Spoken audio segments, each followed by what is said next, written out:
Hello மக்களே, இந்த வீடியோவில் நம்ம பார்க்க போகிற அப்டேட் கார்த்திகை தீபம் சீரியலோட ரிவ்யூ தான். இந்த வீடியோவில் நம்ம பார்க்க போகிறோம். நம்ம சேனலை மறக்காமல் சப்ஸ்கிரைப் பண்ணிவிடுங்க. வாங்க வீடியோக்குள்ளார போகலாம். நம்ம கார்த்திக் வீட்டிலே பார்த்திங்கன்னா அவங்களுடைய ஃப்ரெண்டு ஒருத்தர் வேலைக்கு சேர்ந்துருப்பார். டிரைவராக தோட்ட வேலையும் செய்கிறதுக்காக சேர்ந்துருப்பாங்க. ஸோ ஏன்னா ரேவதியோடைய சிஸ்டரை அவர் லவ் பண்ணுறாரு. அதனால் பார்த்திங்கன்னா அவங்க வீட்டிலே வேலைக்காரனாக சேர்ந்துருக்காங்க.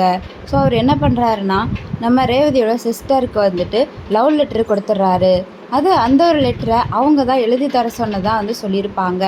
ஆனால் நான் எழுதி தர சொல்லலை அப்படின்னு சொல்லிட்டு வீட்டில் இருக்க எல்லாருக்கிட்டையுமே பார்த்திங்கன்னா சாமுண்டீஸ்வரி எல்லாரையும் கூப்பிட்டு இவன் எனக்கு லவ் லெட்ரு கொடுக்குறான் பாருங்கம்மா அப்படின்னு சொல்லி அந்த லெட்டரை காமிக்கிறாங்க. வீட்டில் இருக்க எல்லாருமே ரொம்ப ஷாக்கிங் ஆயிடுறாங்க. சாமுண்டீஸ்வரி பயங்கர கோவத்தோடு இருந்துகிட்டு இருக்காங்க.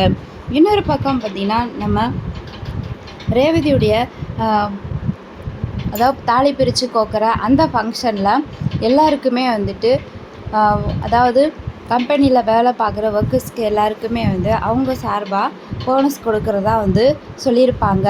ஸோ பிஸ்னஸில் எக்ஸ்ட்ரா அமௌண்ட்டு அவங்களுக்காக ஒதுக்கி வச்சுருப்பாங்க, கணக்கில் காட்டாத பணத்தை. ஸோ அந்த பணத்தை என்ன பண்ணுறாங்க அப்படின்னு பார்த்தீங்கன்னா, அவங்க எப்படியாச்சும் இவளை போலீஸில் பிடிச்சி கொடுக்கணும், அப்போ தான் இந்த கல்யாணம் நடக்காது, மறுபடியும் இதை எப்படியாச்சும் நிறுத்தணும், அக்காவை பழி வாங்கின மாதிரியும் ஆகிடும், ரேவதி கல்யாணத்தை நிறுத்தின மாதிரியும் ஆகிடும் அப்படின்னு சொல்லி இப்படியெல்லாம் பிளான் பண்ணுறாங்க. ஆனால் கடைசியில் பார்த்திங்கன்னா போலீஸெல்லாம் செக் பண்ணிவிட்டு போனதுக்கப்புறம் அந்த பணம் வீட்டிலே இல்லை அப்படின்னு சொல்லிடுறாங்க. அதுக்கப்புறம் சாமுண்டீஸ்வரி இங்கே என்ன நடக்குது, அவங்க எல்லோரும் ரைட் போயிருக்காங்க, இன்கம் டேக்ஸ் ஆஃபீஸர் எல்லாருமே. இப்போது வீட்டில் பணம் இல்லை, அப்போது அந்த பணம் எங்கே தான் போச்சு அப்படின்னு சொல்கிறாங்க. தெரியலையே அப்படின்னு சொல்லி எல்லோரும் பயங்கர கன்ஃபியூஷனில் இருந்துக்கிட்டு இருக்காங்க.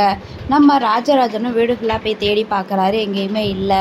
கார்த்திக் பணம் எங்கேயும் போகல, இங்கே தான் இருக்குது அப்படின்னு சொல்கிறாங்க. உடனே கிச்சனுக்கு கூட்டிகிட்டு போகிறாரு. அங்கே பார்த்திங்கன்னா ஒரு அண்டை நிறையா மோர் கலக்கி வச்சுருக்காங்க. அந்த மோருக்குள்ளே ஒரு பாக்கெட்டில்